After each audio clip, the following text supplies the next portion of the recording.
Welcome. Today, we're exploring why Claude AI gained the upper hand in 2026. This video introduces vibe coding and agentic engineering for absolute beginners. Software development has been completely transformed. We will focus on vibe coding, a paradigm where traditional syntax is history. Vibe coding is how generative AI transformed rigid syntax compilation into simple, intuitive conversations, allowing for application development through natural language discussion. Vibe coding has 3 stages: describe ideas in plain English, iterate fast with live visual previews, and enjoy zero setup as everything compiles online. This removes traditional learning blocks.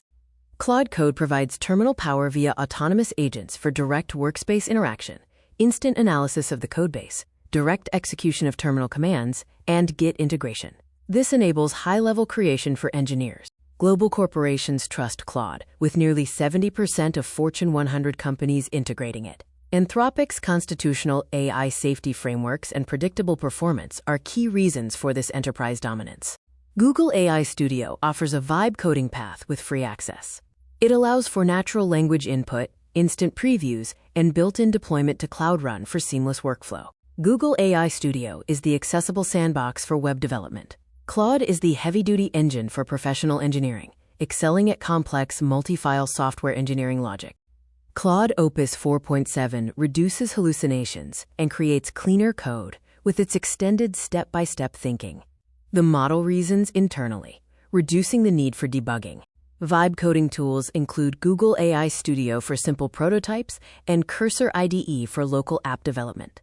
Claude Code is for complex terminal tasks, offering extremely high agent power. SWE Bench Pro tests AI systems on real GitHub issues. Claude Opus 4.7 leads the coding rankings with 64.3% accuracy, maintaining a major lead in autonomous coding. The vibe coding workflow involves 4 steps: draft spec, generate UI, chat iterate on functionality, and finally, live ship the stable code with zero manual setup.